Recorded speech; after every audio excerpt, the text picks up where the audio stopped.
Chapter 27. Things did settle down after a fashion, as Atticus said they would. By the middle of October, only two small things out of the ordinary happened to two Macomb citizens. No, there were three things, and they did not directly concern us, the Finches, but in a way they did. The first thing was that Mr. Bob Ewell acquired and lost a job in a matter of days and probably made himself unique in the annals of the 1930s. He was the only man I ever heard of who was fired from the WPA for laziness. I suppose his brief burst of fame brought on a briefer burst of industry, but his job lasted only as long as his notoriety. Mr. Ewell found himself as forgotten as Tom Robinson. Thereafter, he resumed his regular weekly appearances at the welfare office for his check and received it with no grace amid obscure mutterings that the bastards who thought they ran this town wouldn't permit an honest man to make a living. Ruth Jones, the welfare lady, said Mr. Ewell openly accused Atticus of getting his job. She was upset enough to walk down to Atticus's office and tell him about it. Atticus told Miss Ruth not to fret, that if Bob Ewell wanted to discuss Atticus's getting his job, he knew the way to the office. The second thing happened to Judge Taylor. Judge Taylor was not a Sunday night churchgoer. Mrs. Taylor was. Judge Taylor savored his Sunday night hour alone in his big house, and church time found him holed up in his study reading the writings of Bob Taylor. No kin, but the judge would have been proud to claim it. One Sunday night, lost in fruity metaphors and florid diction, Judge Taylor's attention was wrenched from the page by an irritating scratching noise. "Hush," he said to Ann Taylor, his fat, nondescript dog. Then he realized he was speaking to an empty room. The scratching noise was coming from the rear of the house. Judge Taylor clumped to the back porch to let Ann out and found the screen door swinging open. A shadow on the corner of the house caught his eye, and that was all he saw of his visitor. Mrs. Taylor came home from church to find her husband in his chair, lost in the writings of Bob Taylor, with a shotgun across his lap. The third thing happened to Helen Robinson, Tom's widow. If Mr. Ewell was as forgotten as Tom Robinson was as forgotten as Boo Radley, but Tom was not forgotten by his employer, Mr. Link Dees. Mr. Link Dees made a job for Helen. He didn't really need her, but he said he felt right bad about the way things had turned out. I never knew who took care of her children while Helen was away. Calpurnia said it was hard on Helen because she had to walk nearly a mile out of her way to avoid the Ewells, who, according to Helen, chunked at her the first time she tried to use the public road. Mr. Link Dees eventually received the impression that Helen was coming to work each morning from the wrong direction and dragged the reason out of her. "Just let it be, Mr. Link, please, sir," Helen begged. "The hell I will," said Mr. Link. He told her to come by his store that afternoon before she left. She did, and Mr. Link closed his store, put his hat firmly on his head, and walked Helen home. He walked her the short way, by the Ewells. On his way back, Mr. Link stopped at the crazy gate. "Ewell," he called. "I say, Ewell." The windows, normally packed with children, were empty. "I know every last one of you's in there laying on the floor. Now hear me, Bob Ewell. If I hear one more peep out of my girl Helen about her not being able to walk this road, I'll have you in jail before sundown." Mr. Link spat in the dust and walked home. Helen went to work the next morning and used the public road. Nobody chunked at her, but when she was a few yards beyond the Ewell house, she looked around and saw Mr. Ewell walking behind her. She turned and walked on, and Mr. Ewell kept the same distance behind her until she reached Mr. Link Dees' house. All the way to the house, Helen said, she heard a soft voice behind her, crooning foul words. Thoroughly frightened, she telephoned Mr. Link at his store, which was not too far from his house. As Mr. Link came out of his store, he saw Mr. Ewell leaning on the fence. Mr. Ewell said, "Don't you look at me, Link Dees, like I was dirt. I ain't jumped on you. First thing you can do, Ewell, is get your stinking carcass off my property. You're leaning on and I can't afford fresh paint. Second thing you can do is stay away from a cook or I'll have you up for assault. I ain't touched her, Link Dees. I ain't about to go with no nigger. You don't have to touch her. All you have to do is make her afraid, and if assault ain't enough to keep you locked up a while, I'll get you on the ladies' law, so get out of my sight. If you don't think I mean it, just bother that girl again." Mr. Ewell evidently thought he meant it, for Helen reported no further trouble. "I don't like it, Atticus. I don't like it at all," was Aunt Alexandra's assessment of these events. That man seems to have a permanent running grudge against everybody connected with that case. I know how that kind of are about paying off grudges, and I don't understand why he should harbor one. He had his way in court, didn't he?" "I think I understand," said Atticus. "It might be because he knows in his heart that very few people in Macomb really believed his and Mayla's yarn. He thought he'd be a hero, but all he got for his pain was, 'Well, okay, we'll convict this Negro, but get back to your dump.' He's at his fling with about everybody now, so he ought to be satisfied. He'll settle down when the weather changes." "But why should he try to burgle John Taylor's house? He obviously didn't know John was home, or he wouldn't have tried. Only lights John shows on Sunday nights are on the front porch and back in his den." "You don't know if Bob Ewell cut that screen. You don't know who did it," said Atticus. "But I can guess. I proved him a liar, but John made him look like a fool. All that time Ewell was on the stand, I couldn't dare look at John and keep a straight face. John looked at him as if he were a three-legged chicken or a square egg. Now tell me judges don't try to prejudice juries." Atticus chuckled. By the end of October, our lives had become the familiar routine of school, play, study. Jim seemed to have put it out of his mind, whatever it was he wanted to forget, and our classmates mercifully let us forget our father's eccentricities. Cecil Jacobs asked me one time if Atticus was a radical. When I asked Atticus was so amused I was rather annoyed. But he said he wasn't laughing at me. He said, "You tell Cecil I'm about as radical as Cotton Tom Heflin." Aunt Alexandra was thriving. Miss Maudie must have silenced the whole missionary society at one blow, for Auntie again ruled that roost. Her refreshments grew even more delicious.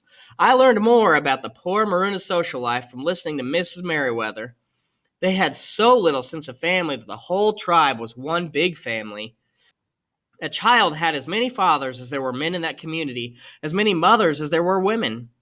J. Grimes Everett was doing his utmost to change this state of affairs and desperately needed our prayers. Macomb was itself again, precisely the same as last year and the year before that, with only two minor changes. Firstly, people had removed from their store windows and automobiles the stickers that said, "NRA, we do our part." I asked Atticus why, and he said it was because the National Recovery Act was dead. I asked Atticus who killed it. He said 9 old men. The second change in Macomb since last year was not one of national significance. Until then, Halloween in Macomb was a completely unorganized affair. Each child did whatever he wanted to do, with assistance from other children if there was anything to be moved, such as placing a light buggy on top of the livery stable. But parents thought things went too far last year, when the peace of Miss Tootie and Miss Fruity was shattered. Mrs. Tootie and Fruity Barber were maiden ladies, sisters, who lived together in the only Macomb residence boasting a cellar. The Barber ladies were rumored to be Republicans, having migrated from Clanton, Alabama in 1911.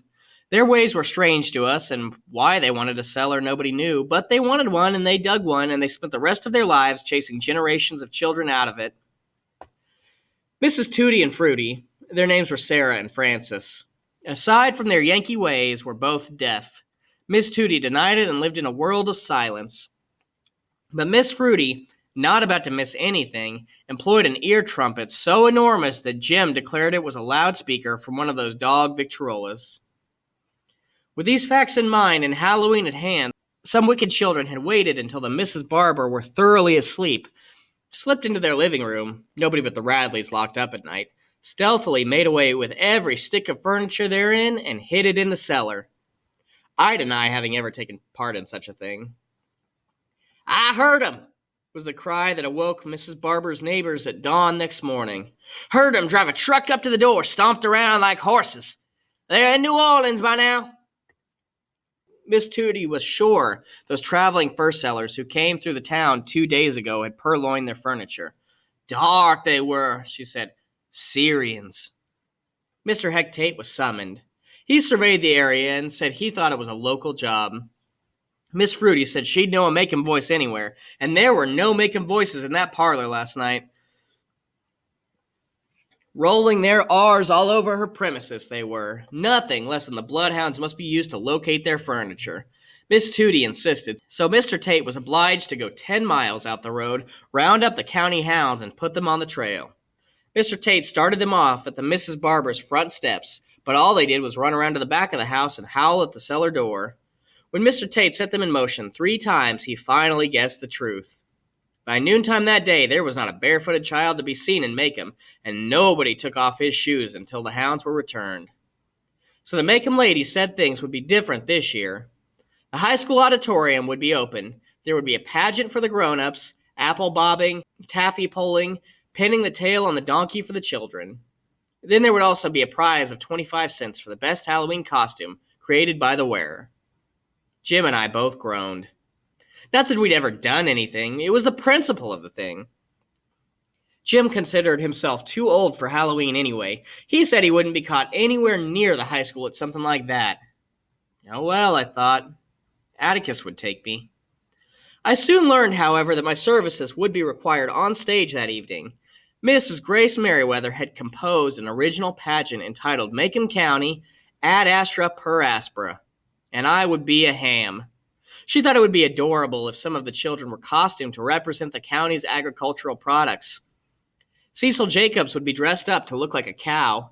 Agnes Boone would make a lovely butterbean. Another child would be a peanut, and on down the line until Mrs. Merriweather's imagination and the supply of children were exhausted. Our only duties, as far as I could gather from our rehearsals, were to enter from stage left as Mrs. Merriweather, not only the author, but the narrator, identified us. When she called out, "Pork!" that was my cue. Then the assembled company would sing, Macomb County, we will aye be true to thee," as the grand finale, and Mrs. Merriweather would mount the stage with the state flag. My costume was not much of a problem. Mrs. Crenshaw, the local seamstress, had as much imagination as Mrs. Merriweather. Mrs. Crenshaw took some chicken wire and bent it into the shape of a cured ham. This she covered with brown cloth and painted it to resemble the original. I could duck under it, and someone would pull the contraption down over my head. It came almost to my knees. Mrs. Crenshaw thoughtfully left 2 peepholes for me. She did a fine job. Jim said I looked exactly like a ham with legs. There were several discomforts, though. It was hot, it was a close fit, and if my nose itched, I couldn't scratch. And once inside, I could not get out of it alone. When Halloween came, I assumed that the whole family would be present to watch me perform, but I was disappointed. Atticus said as tactfully as he could that he just didn't think he could stand a pageant tonight. He was all in.